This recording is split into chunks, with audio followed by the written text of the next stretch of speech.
Hello, Death to Chester fans. I am your host, Chester Franklin, and it is with a heavy heart and conscience that I come to you with this latest episode.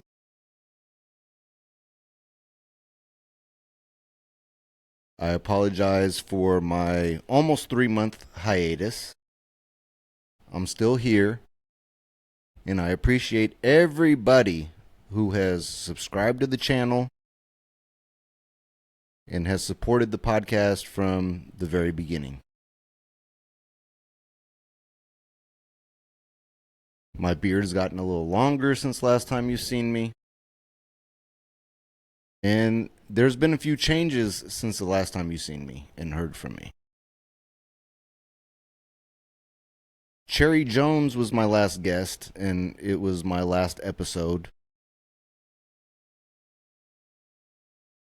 And I know the whole podcast is predicated on the fact of there being a death of the old me and a birth of the new me.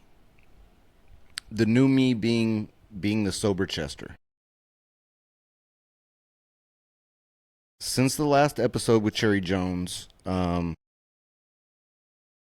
a matter of fact, at the end of that episode with Cherry Jones,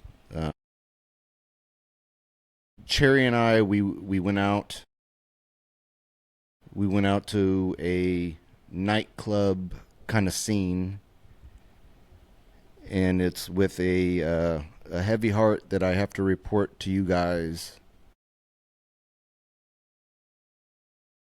After over 2 years of being sober, that I have in fact had a relapse.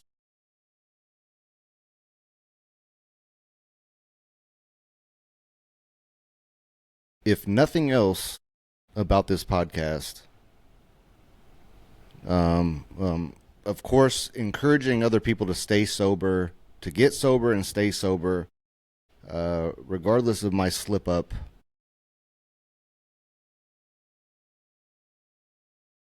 I have to be transparent. I have to be honest. And that still sticks with the theme of Death to Chester, of the death of the old me, ducking and dodging the reality of my life and what really is. So I must be completely transparent and honest, despite the fact that I have backslid since the last episode. One thing I will not backslide on to my audience is being truthful and honest. This episode I'm going to call The Relapse.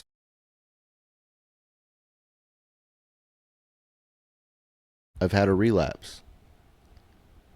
I have been drinking once again. Is it bad as the first time around? No. Is the potential for it to get as bad? Yes. It was a gamble that I was willing to take.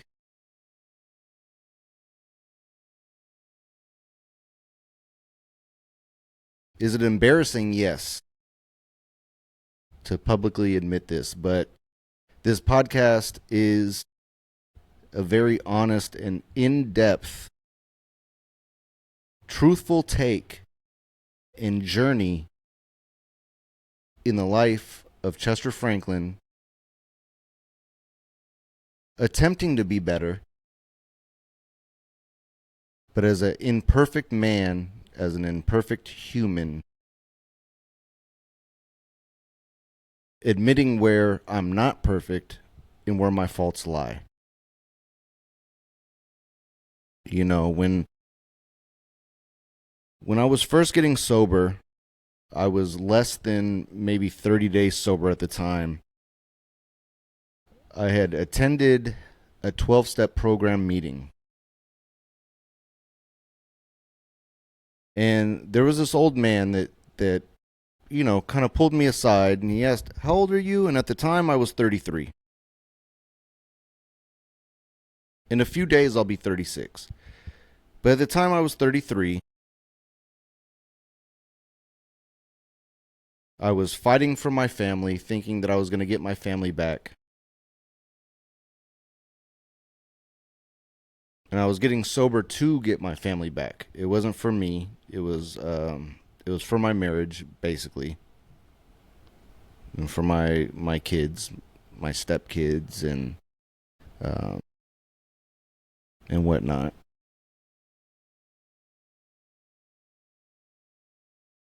And what this old guy told me was, 33, you have a few relapses in you. And I was very insulted by that. Like, what the fuck do you mean I have a few relapses in me? I'm in the 12-step program. And you've been sober for what, 30 years or whatever. It's an old man, you know. How dare you tell me that as freshly sober as I am?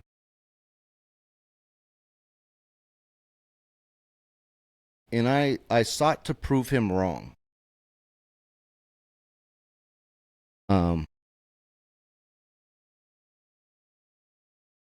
I proved my wife wrong. I proved him wrong. I proved a lot of people wrong as far as, could I stay sober? And I stayed sober for 2 years and 3 months.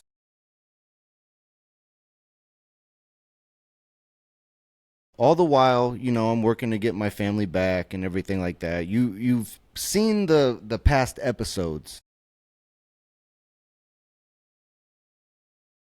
When I started this podcast,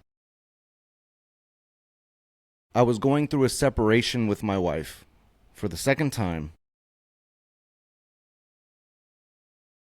And the original agreement was that I was going to, move out of the home, get my own apartment. All the time I'm sober this whole time. But the agreement was, after I think I signed at that time a 6-month lease for my apartment. At which time I started this podcast. And at the end of that 6-month period,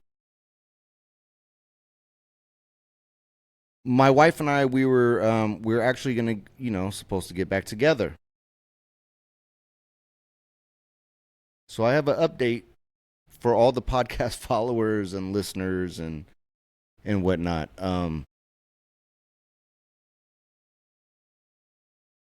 It became apparent after the 6-month period, not really like communicating with my wife or whatever. Poor communication. When I'm faced with like hard situations, I kind of like put my head in the sand. Um, it wasn't necessarily a bad thing. The point of the matter is this whole time that I started this podcast, Death to Chester, and thinking that like eventually I was moving back home.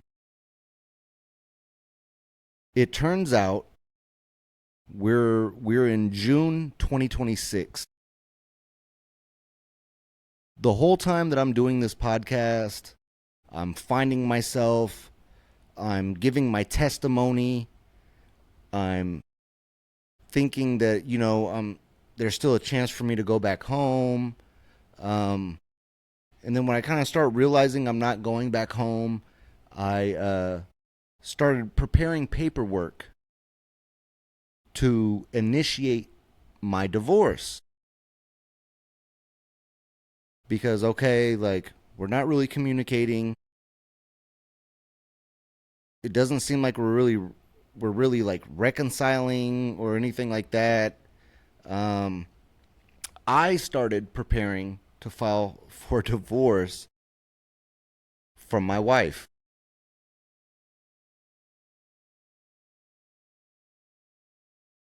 surprise, surprise, since before I even started this podcast, my wife had already filed for divorce and actually completed the divorce. So since the beginning of this podcast, I was already divorced, not knowing that I was divorced.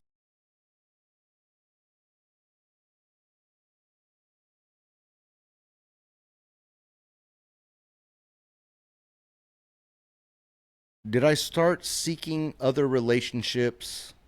Yes.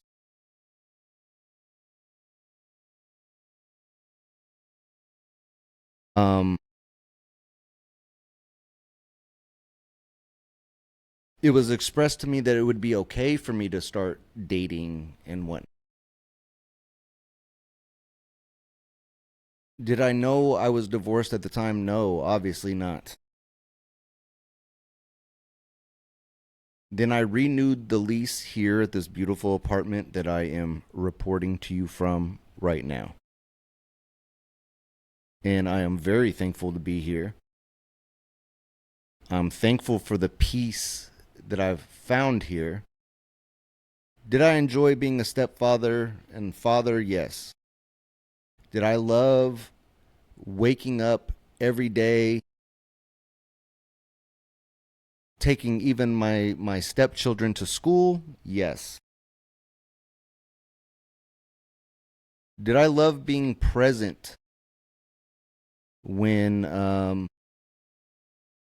my child that was not even in preschool yet, but had teachers like coming over and teaching them things, and you know, was I grateful to be a part of that? Yes, because I was like pretty freshly sober at that time, and I loved being present. I loved being a father. I loved taking even my stepkids to football practice, taking them to school, showing up for any type of parent teacher conference that my wife was not available to attend. Anywhere where I could plug in, I loved it. I loved all the experiences of it.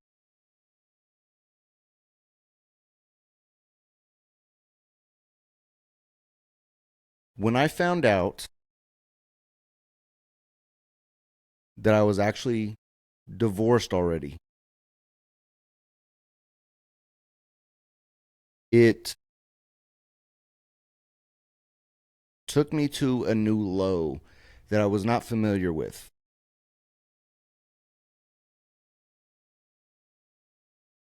I had been a part of, 12 step programs. I've read the literature. I had already been to rehab. I had put in all the work. I was reading the Bible. I was attending church. I was doing everything that I needed to do.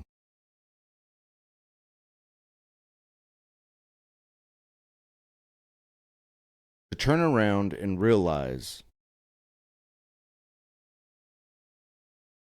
that all of this of me moving out was just all a fabrication.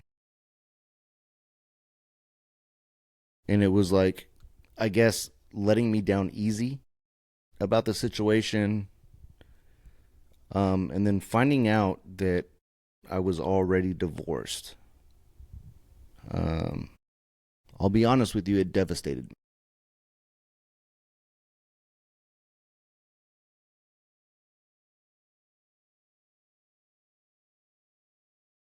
I started to rebuild a relationship with my daughter. I started to rebuild a relationship, not a relationship, but at least like a relationship of sorts with my daughter's mother, where finally my daughter, after 3 years, was able to actually like spend weekends with me again and whatnot. Those are blessings. There's definitely blessings that have come along since my last podcast, or even since the beginning of this podcast. There's a lot of blessings that have come. But unfortunately, since my last podcast episode with Cherry Jones, and this is not anything like blaming him for anything that's going on. Like, let's make that clear at least. But since that time, I have proved the OG from the 12-step program. You have a few more relapses in you. He was right.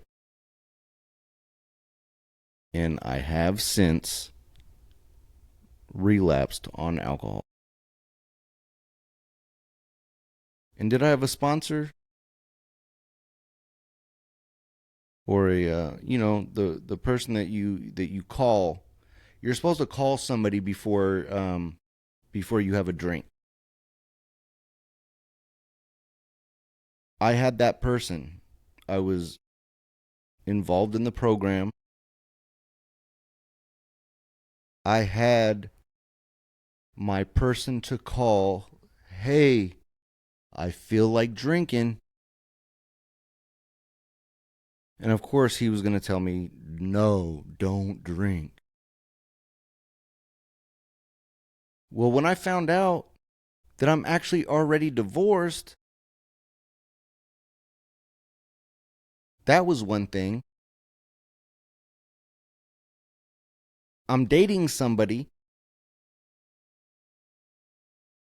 and then she decided that, maybe it's too soon for her as well. Like, she just wants to kind of, like, just be friends.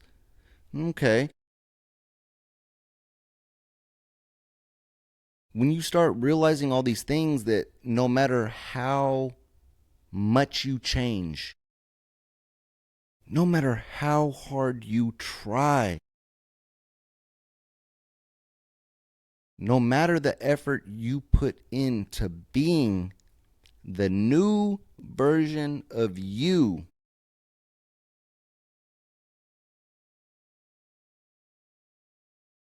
it doesn't matter. And I guess that's what separates the strong from the weak. And I hate to say that I'm weak. I like to consider myself a very strong person. And I'll overcome this. Again, I'm nowhere around the person that I reported to you guys in the first and second episodes. Like, I'm nowhere that low. But also, that being said, I have started drinking again.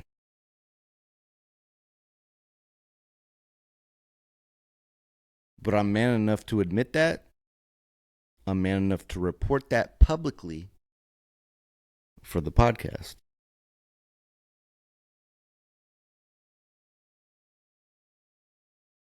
Another slowdown that I had with coming out with new episodes and whatnot is that, I wanted a theme song for the podcast. I feel like since I started the podcast, I'm already doing this very, like, uh I don't know if the term is roughshod, or um I'm doing this from just like a basic web camera, a basic microphone, and eventually I do want to make this more professional. You see a lot of people doing their podcast, they have like LED lights in the background. They have it very decorated. I'm very grassroots. I like how rough the production value and all that is, surrounding the podcast. I take pride in that. Joe Rogan is one of, if not the top podcasters. I started listening to Joe Rogan so many years ago, maybe about 10 years ago. And he started just by recording on his iPhone.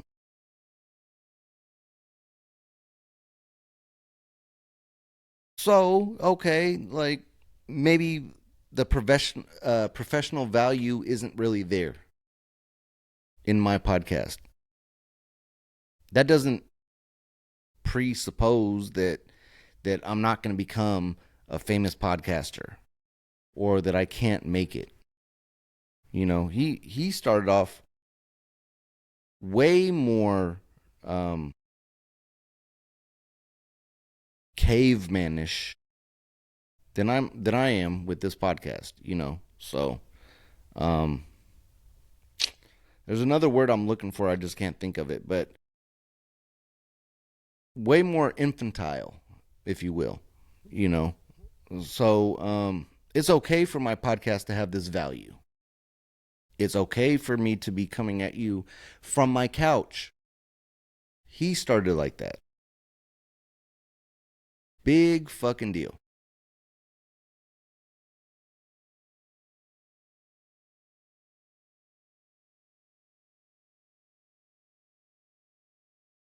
But I have not come out with an episode in almost 3 months. Why? Because I've been ashamed. Because I've been drinking. And I did not want to tell my followers that I've been drinking. The person I was in a relationship with, I have not wanted to tell them the reason why I don't reach out to you is because I've been drinking again. And I've given such horror stories about me and my drinking history that I don't want to A, scare you off, and B, make you in fear that I'm going to be, that old person that I was. And in some ways that already happened. My birthday is coming up June 19th. Juneteenth, if you will. And me and this individual originally planned on maybe doing like going to my favorite destination, which is New Orleans. I love New Orleans. A part of me wishes I was from New Orleans.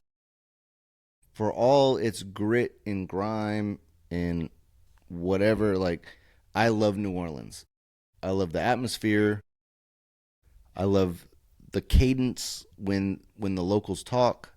I love the southern hospitality. I love New Orleans.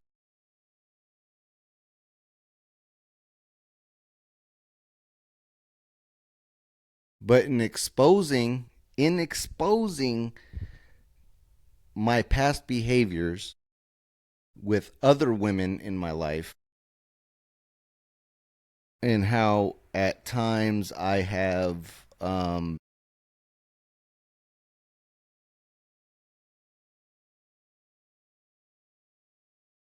basically I had abandoned them in random locations such as New Orleans, such as the state fair in Sacramento, California, such as like Portland, Oregon. There's episodes I want to come out with still that I have not released, on YouTube and for this podcast and everything like this. Um, I've made very crazy and brash decisions in the past being under the influence of alcohol. I scared this potential new partner from wanting to take a vacation with me. And then for me to now relapse, it's not only a scary thing for that individual, but maybe for me too.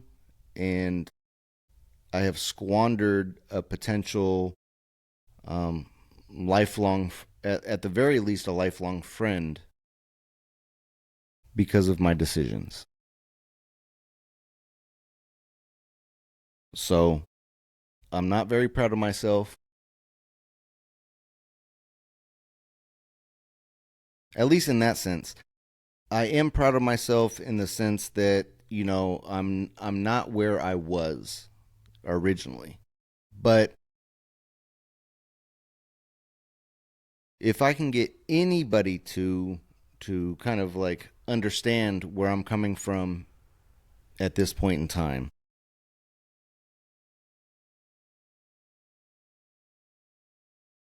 is that like, okay, this whole time you're thinking, okay, maybe my wife will come back a second time. Um, I've been sober all this time. Okay, maybe, maybe I can finagle something. And then for that carpet to be ripped out from under you, where all this hard work was for nothing. And then the person you are talking to is like, well, let's just be friends.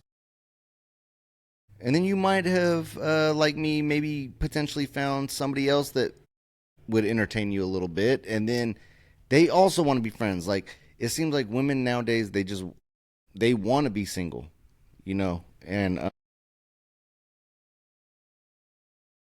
at the end of the day, I did this sobriety thing for my family. I did it for my kids. I did it for my marriage. And so to get a taste of having that back, you get separated again. You think it's temporary, then you find out it's permanent. And then all you did for this person and for their children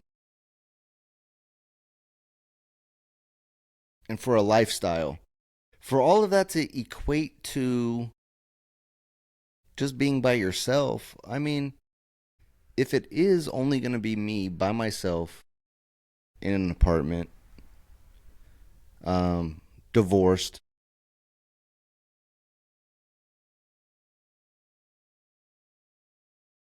what am I doing the sobriety thing for? I love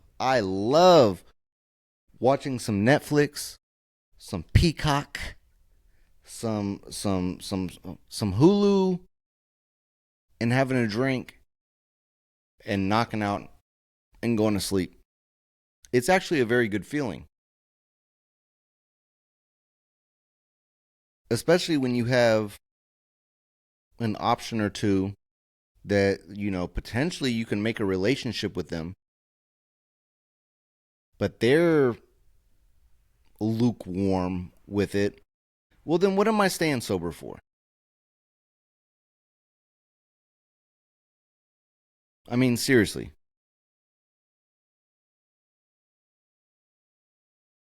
And it's embarrassing because, again, I was sober for 2 years and some months, 2 years, 3 months or so.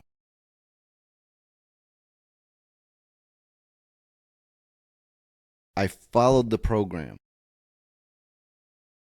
I had a sponsor to call to say, hey, I'm feeling like drinking again. Talk me out of it.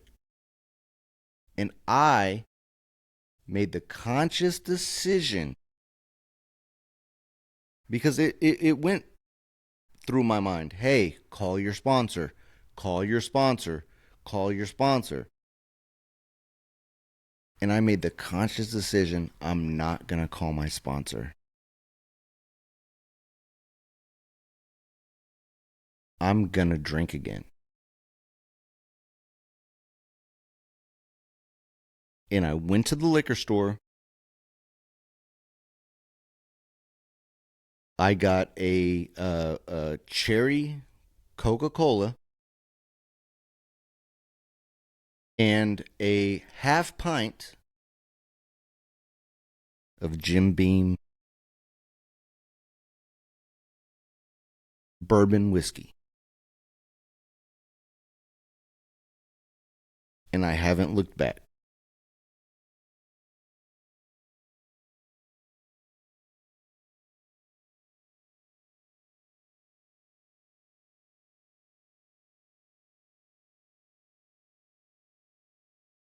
So what do I do now?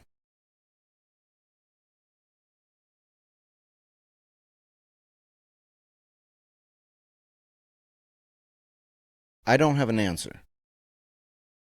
Now, the first time around when I got sober, I was drinking a fifth of vodka a day. I kept a fifth actively in my car when I'd be driving around.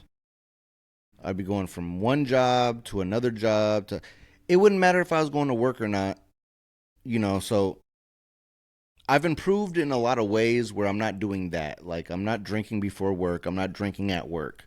I'm not doing these kind of activities. Um I would say like on my days off, like at the most I might be drinking a pint. 375 mLs, so that's roughly half a fifth.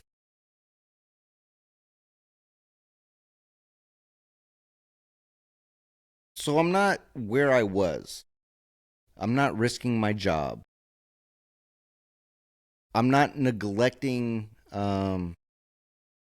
responsibilities. I'm not showering for like fucking 4 days. Like I'm not where I was when I was going through the court stuff with my daughter's mother. Like it's not that bad, but it's still bad in the sense of you were already over 2 years sober. Why start drinking again when you've already made this progress? You already started this podcast, Death to Chester. You're putting the old you away.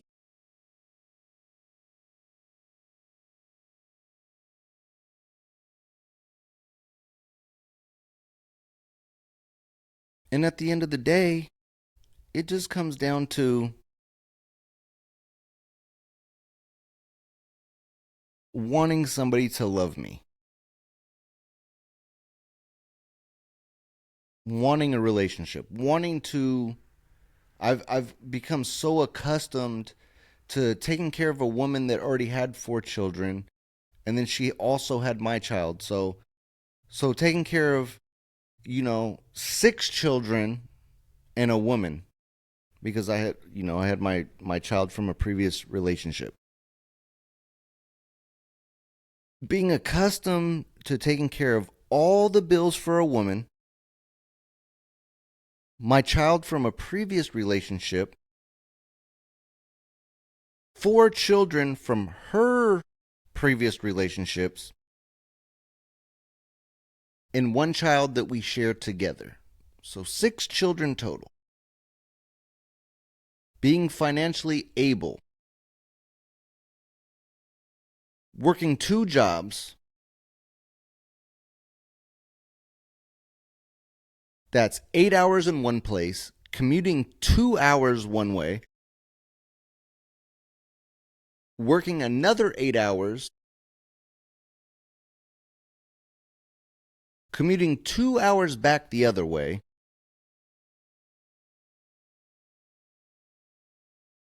paying for this $500,000 house, only getting about 2.5 to 3 hours of sleep a day. I had a purpose to realize this whole time, within at least these last 9 months, that I've been divorced this whole time. The women that are willing to talk with me or have any type of relationship with me, they're not really looking for a relationship, just a friendship.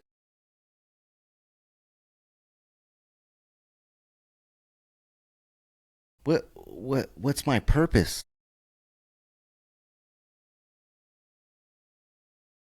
I have no purpose.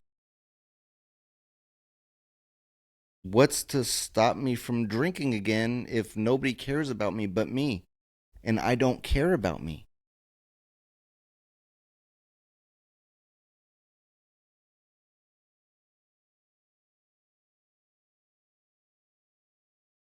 I got Cherry Jones. I got Terry Robbins.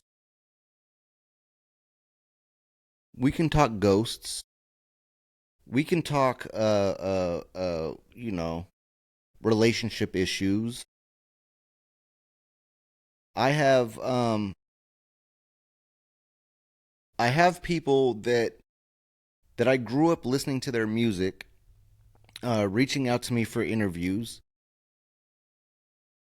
But once I start drinking, I have no interest in trying to do an interview. Once I start drinking, I have no interest in continuing this podcast.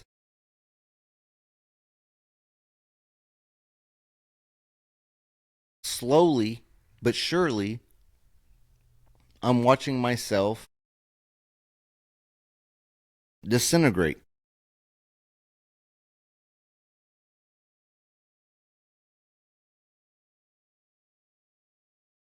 It's been a very interesting time in the life of Chester Franklin.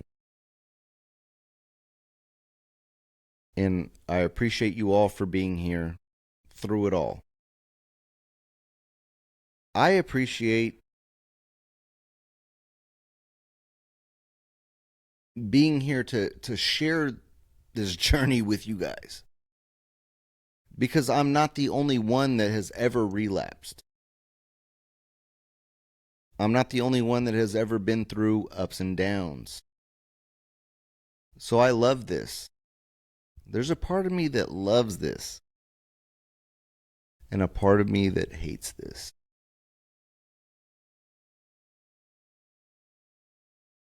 Because I don't want to be.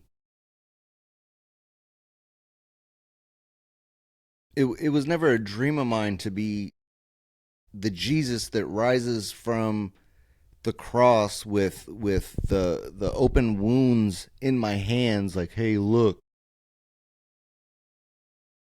I'm here to be a message to you, to sacrifice myself, to be a sacrifice. But I am a sacrifice. And maybe that's God's purpose for me, is to be a sacrifice so that you guys do not repeat what I repeat, the mistakes that I repeat, the actions that I repeat.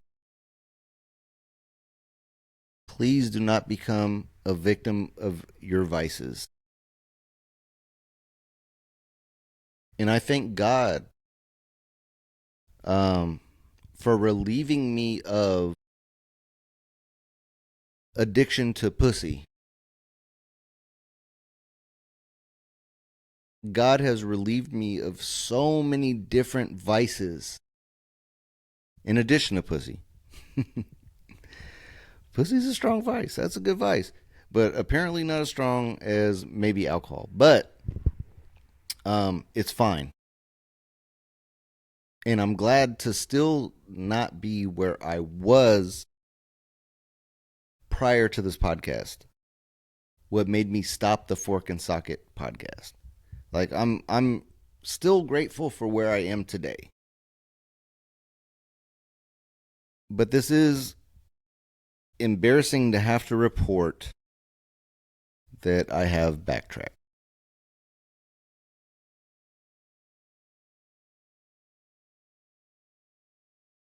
But I had to come out with another podcast and let you guys know I'm still here. I do appreciate everybody who has subscribed.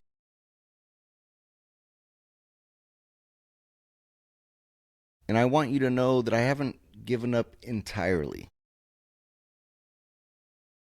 Unfortunately, I got to a point. Let me kind of like make an excuse. Let me kind of sell myself out in a way. Um there's a lot of people that you're going to meet if you do get sober. There's going to be a lot of people that, they come to meetings in 12-step programs, and they're going to be they're going to act like messiahs of the 12-step program. They're going to be quite visibly angry with society. They're going to get into road rage incidents.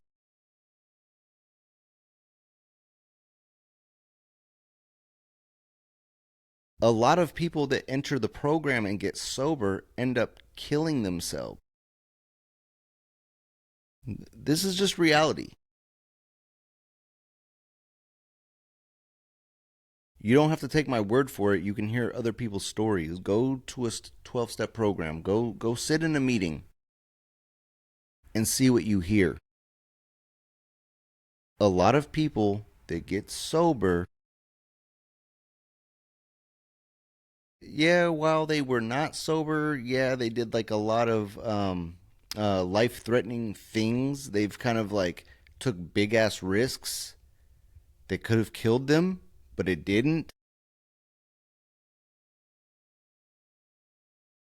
And then they get sober,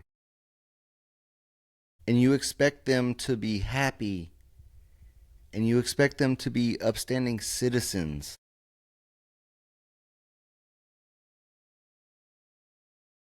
And I'm not going to speak for them, but let's just say in my case, I knew what I was doing was right. I knew getting sober was right.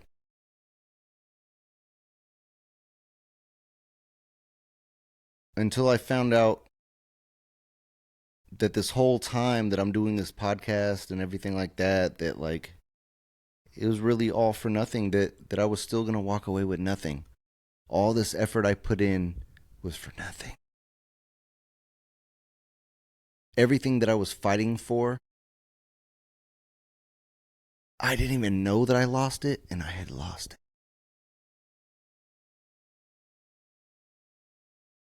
And thoughts start going through some people's heads, I would say, like, including mine. Um, then what the fuck is the point?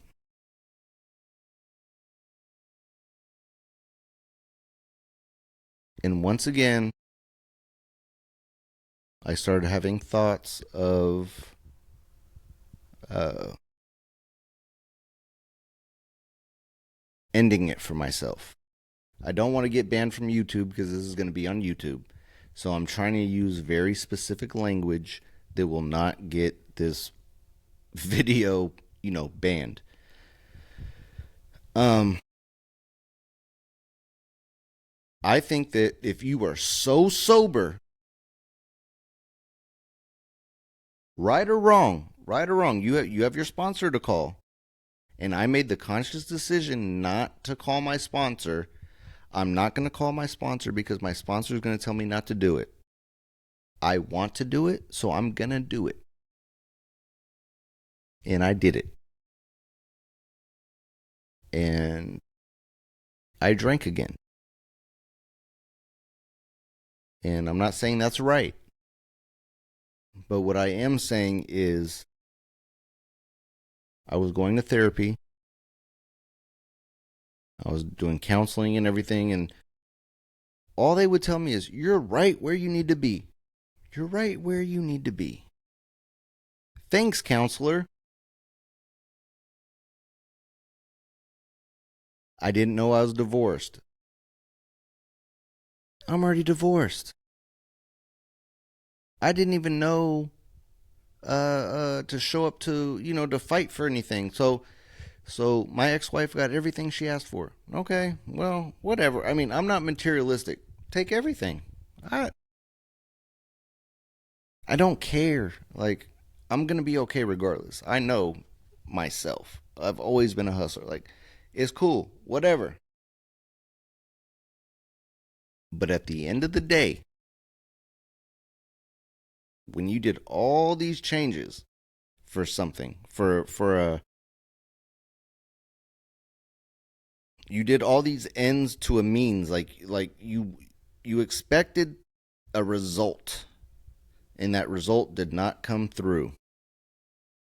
And then you start to realize, like, oh shit, like I did all this for nothing.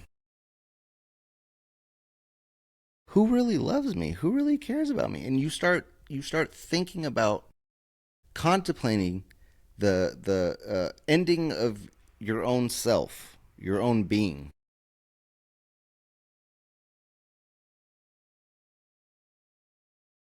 Why would you stay sober?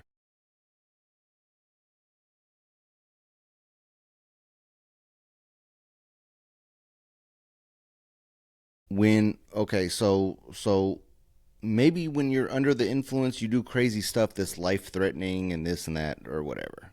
But if you're sober, if you're in your right mind, and you're just going to be an angry sober person, if you're going to be a miserable sober person,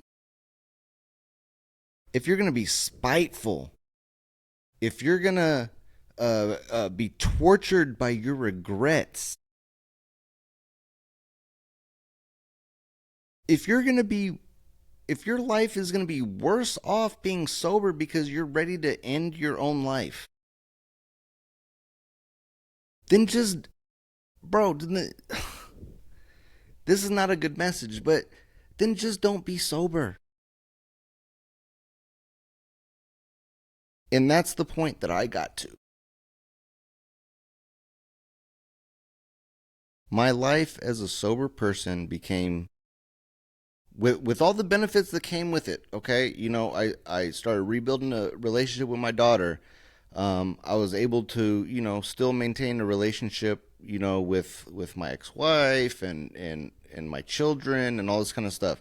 So yeah, good came from it.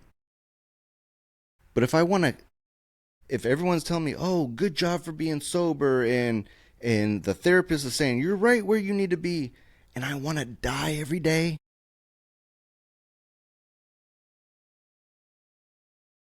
if you want to be there for your kids, sometimes you just have to have a drink. If that's what keeps you around, isn't that better for your kids? It's not better for your kids for you to be like sloppy drunk and and hitting their moms and stuff. Yeah, okay, there's like, there's levels to this shit. But a lot of people that get sober end up killing themselves. Were their lives perfect before they got sober? No. But isn't it better to stay alive?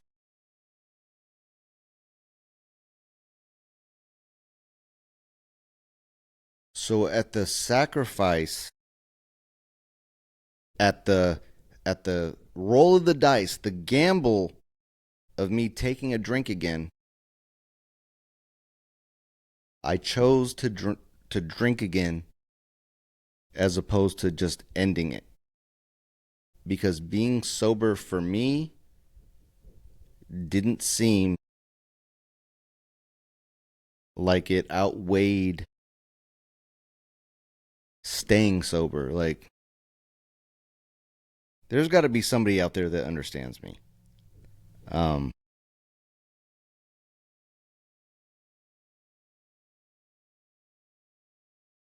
if it gets bad again, I promise all my viewers and listeners and all this kind of stuff that, like, I'll check myself back into rehab. I promise.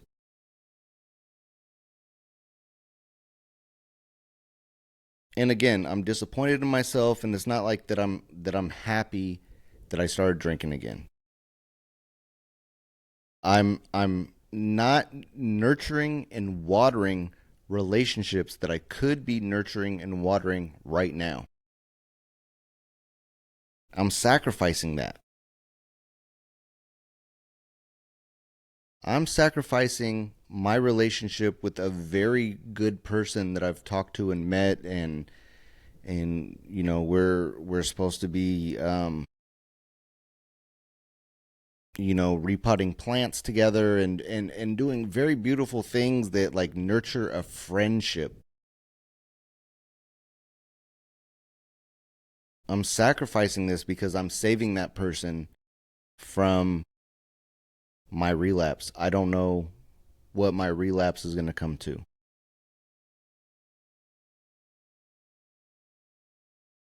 But I'll tell you what it's not going to come to. It's not going to come to suicide.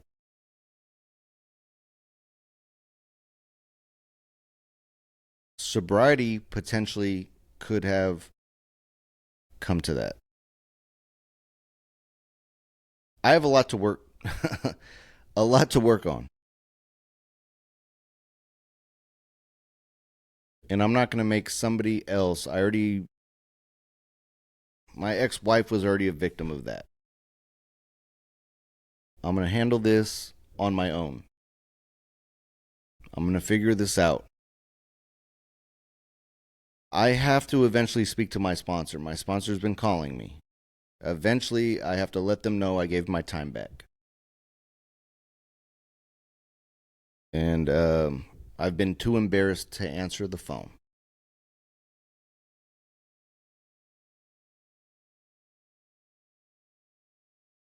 But I had to do what I had to do to keep myself alive. I'm still an awesome employee at my jobs. I'm still an awesome father. There's just stuff that's not right up here. And I think maybe like some of the people I've talked to have not been great with directing me when it comes to what's up here. Cuz I don't need to hear that what I'm doing I'm right where I need to be. Because if I'm right where I need to be, then why do I feel like this? And so I appreciate you all for being with me on this journey.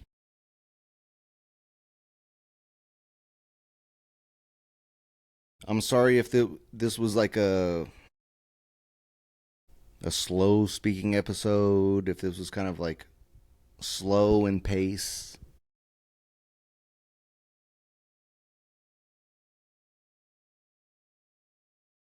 But eventually, I do need to put to rest the old Chester.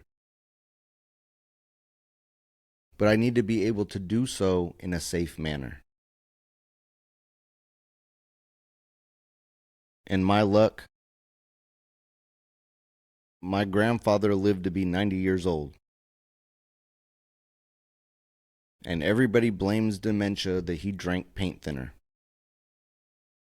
But my grandfather was an alcoholic up to 90 years old. And all his friends died. And nobody will call his death a suicide. But it was, in fact, that. And I don't want any of my family to worry about a suicide. So let me enjoy myself. Let me be who I am, as long as it's within limits, as long as I'm not sloppy, as long as I'm not neglecting my duties, as long as I'm not damaging my children, I'm not hitting them, I'm not molesting them, I'm not doing stuff that, like, a lot. Is it sad I'm drinking again? Yes. But am I harming anybody but myself? And am I taking it beyond the pale?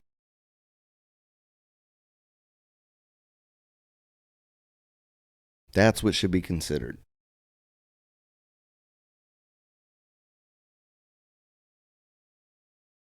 With all requests by the Almighty to be forgiving, to be redemptive. This is your host, Chester Franklin. This is the Death to Chester podcast. I love you all. Say your prayers for me, but I'm going to be all right. I feel like I know what I'm doing, but